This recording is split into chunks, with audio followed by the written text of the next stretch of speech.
This is the Big O Show. This is the Big O Show. Alrighty. To Extreme, you got some homework during this segment. It says, Big O, you're channeling your inner Omar with the Panthers. Everyone plays both sides. No? I'd like for you to explain that one. I missed it. What were you saying? I was on a phone call, so I missed it. I know he's way up. No, because Omar wanted Tua and all that, and then he's gone with the whole, well, his arm isn't strong enough, this and that. So he's kind of played both sides. Gotcha. And when you talk to Omar, he'll tell you, well, no, I think he's going to play.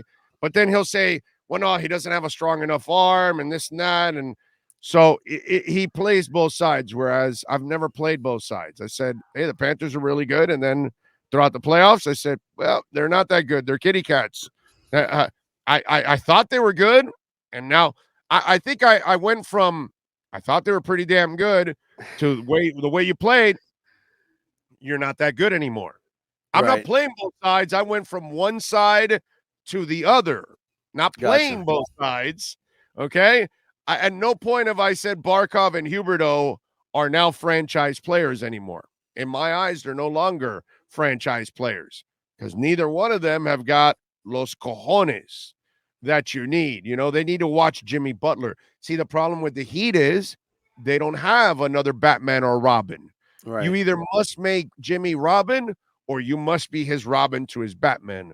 One of the freaking two, and nobody's there to do it. So I'm not sure if he understands what playing the both sides are. And usually I'm not really a fence straddler.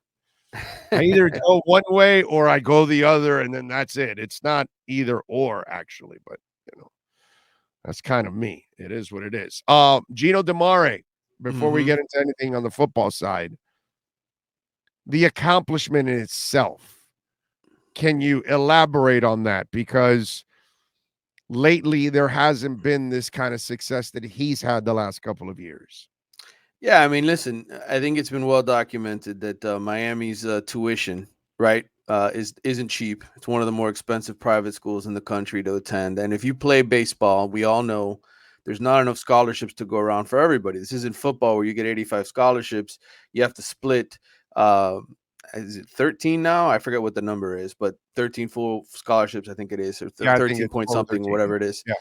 But the whole point is, you know, not everybody's on scholarships. So you got to get parents and people to fork over some money to send their kids to come play baseball at your program. And so being a private school to land a top 8 national seed, and look, I know the finish wasn't great. I think they were 8-8 over the last 16 games. But to get a top national seed, to have a path to Omaha, when really the landscape of college baseball has gotten tougher because you have Florida and Florida State getting a lot of good players, and they're cheaper schools than Miami and State. Even the FAUs and FIUs at times will get good players.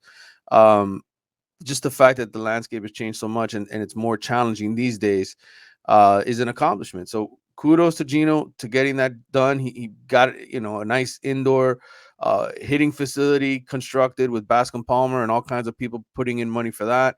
And they're at least competitive in a national landscape again, which is something they hadn't been for a while. So congratulations to him, and hopefully they can get to Omaha this year and silence some critics up. Would be nice, man. But I just thought, you know, it's considering all that stuff because we were so spoiled for so long here. Yeah. With Frazier and then with Morris. Yeah. That people don't realize. I mean, it was one of those things. It was an event too. You know, Frazier actually made baseball an event.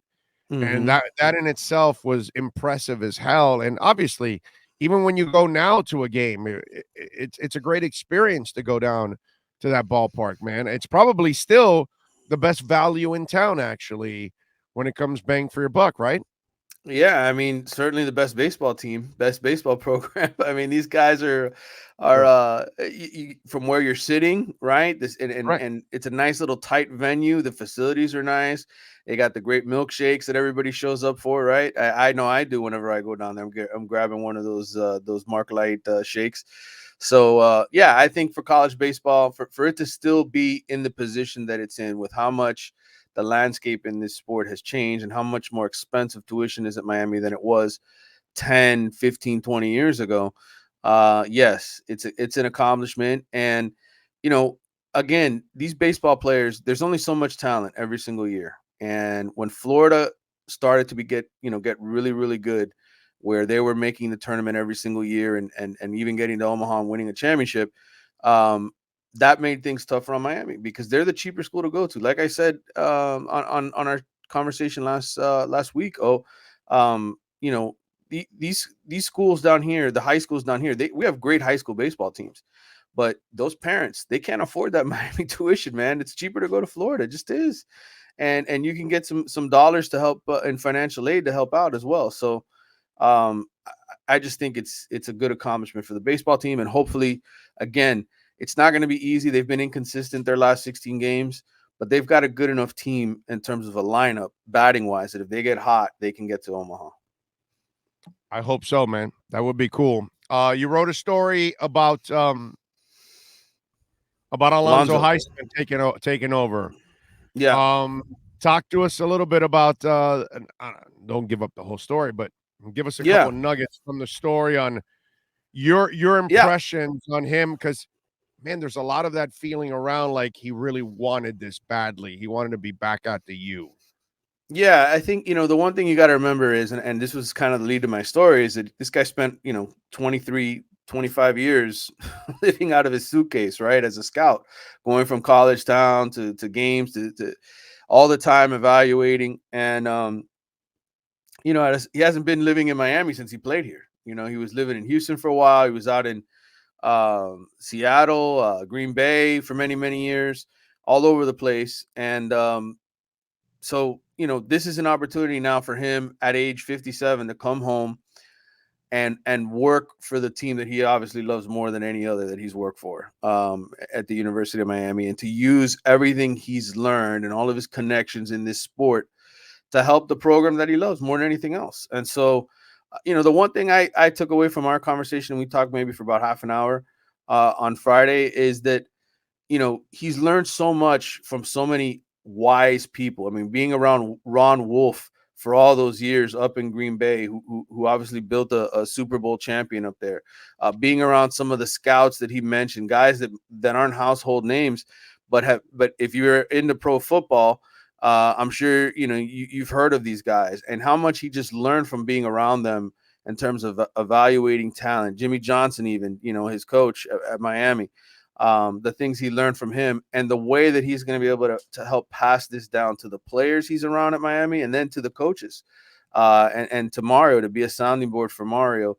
I think he's adding him again. You talk about all the moves Mario made this offseason.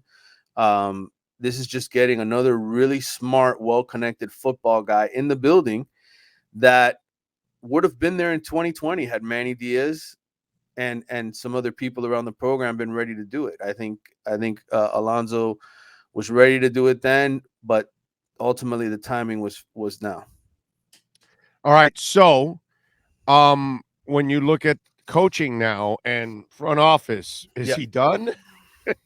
Yeah, I think he is, as far as the NFL is concerned. I think this is sort of the ride into the sunset job. I mean, he told me. I mean Mario. Is Mario done? Oh, Mario done. Like, is there anything more coming from the? Because remember, we all were. It was like, hey, when's he adding this? When is he adding that? Well, yeah. Then he went on this blitz that Right. he's been adding and adding and adding and adding and adding, and so you're just wondering, like, what's next? Is there anything next? Is there a hole to fill? There's always jobs that you can hire as many analysts and people as you want out there. I mean, I guess it just depends. I know this from talking to somebody in Miami's administration. They are in lockstep with him. Whenever he goes to them and says, I need this, they keep saying yes. They keep giving him whatever he wants. So the commitment is there from the university. There's no doubt. If Mario feels like he needs to add more, I think at this point, and I haven't had a chance to speak to Mario yet. We've been playing phone tag for over a week here. But I personally think, where else do you add at this point? It's more about, okay, you go into the season with what you have, and then When guys start to get hired, that process starts again. But the point is, you're never going to have to sit here and complain and say, well, Miami didn't hire somebody who's qualified for the job. Yeah. I think that's whether, Josh Gaddis leaves in a year or anybody else, Miami is in a position where they're going to have great people in this program involved in a lot of different ways. I'm with you there. Remember at Caneswear, 2511 South University Drive in Davie. Go check out all the gear. They got anything and everything with the UM logo on it. Dolphins logos, Marlins, Inter Miami, man, they're playing really well. They probably played their best game ever in the history of their franchise this past week. And they've actually, this young crowd looks good. They got a lot of killer Inter Miami gear. Got some Panthers gear for the off season. Remember, if you order $99 or more online at caneswear.com, you're going to get some free shipping. So get your UM sandals ready for your cookouts and hangouts and tailgates and all that good stuff over at Caneswear, 2511 South University Drive in Davie. All right, so what do we got on the recruiting side? Anything, transfer portal? What are we hearing, Mr. Navarro? What we're going to have is a busy month of June, a lot of visitors. So from the recruiting standpoint of the 2023 class, it's important to get these kids on campus. The kids, if they don't take an official visit in the summertime or come back during the regular season, chances are you're not going to get them. So you can be in the hunt for a ton of top 100 kids, but you got to get them on campus. And that's really been the focus, I think, here for Mario. He's got 3 lined up for this first weekend. I talked about the Olaus Alinen kid, the Finland offensive tackle, 6'7", 320 pounds, 4-star kid who plays in Connecticut. He'll be here, but there's 2 others. There's an edge rusher, Tamir Robinson, out of Pittsburgh, and a safety out of Jersey. So, those are 3 kids that'll be taking their visits here. I know Miami feels like it has a good shot at Alinen on the offensive line. And from talking to him myself, I'll have a story on him in The Athletic here this week. Talking to him last week about the whole thing, he's known Cristobal and Mirabal longer than he has the other coaches of his finalists. So that plays in Miami's favor. You start getting legitimate, talented offensive linemen here on a regular basis, back-to-back years. You stack them up, then you're going to be that force that you want to be on the offensive side of the ball. Oh, I did some research because I'm doing that state of the program. Teams that win the ACC championship, I'm going to read to you some of these numbers in terms of what their offenses averaged, because I was looking this up. I wanted to have some factoids. Hold on a second. I'm pulling it up here in my little Excel sheet. Anyway, I think the last 4 ACC champions have all averaged over 40 points a game offensively. And I think you'd have to go back to 2009, the last time somebody didn't average 30 points. When you look at Miami and their offenses and what they've done here or how they've struggled, etc., there's only been a couple seasons where they've averaged more than 30 points here offensively. The last 2 years with Lashley, and then 2016 with Richt, and 2013 with Coley. Every other year it's been under 30. So you need a high-powered offense. The whole point is you got to score a ton of points. You got to be able to run the football. And so Gaddis is a running coordinator, and Cristobal is a guy who wants to run the football. And they have to be able to do that. They've got to improve on that side of the ball, and you do that with elite linemen. So Marino didn't win because he didn't have a running game and a defense. And that's Marino. Yep. Not Tua. Okay, not Van Dyke. All right, not any other normal quarterback. Dan effing Marino. Never had anybody he could hand it off to that was his equal. Yet Scott Mitchell's given Barry effing Sanders. Right. The rest that's all you need to know. Yep. Okay? Ryan Tannehill gets Derrick Henry. All right? We get Mark Higgs. Yep. That's all you and need Sammy to Smith. know. Oof. Oh, yeah, the drug kingpin.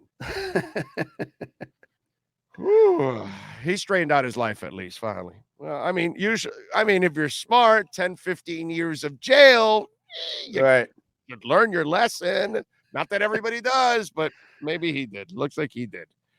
But yeah. Yeah. Although what Sammy did against that year, that's what convinced all of us, like, oh, okay, He's this guy's legit. real. Because like that Yeah. defense was an NFL defense he ran on. So it's like, holy shit. By the way, there's only been one offensive player drafted out of UM in the last 2 years. Brevin Jordan. All right, think about that. All right, when you think about the offense, and an underachiever at that.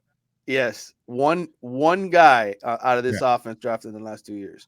That's not going to win you much, Mario. That's why people say, "Oh, it's not the talent. They got tons of players." Okay, go look at the NFL draft and tell me where all that talent is. Right. I'm with you. All right, follow him on Twitter at Manny_Navarro. Catch his work there at The Athletic, and please subscribe and support Manny and all the great writers there. Manny, we will catch up on Friday, my friend. Thank you for taking some time as always. No problem, brother. Take care. Talk to you soon. You got it. There you go. The great Manny Navarro and our Caneswear Miami Hurricanes report.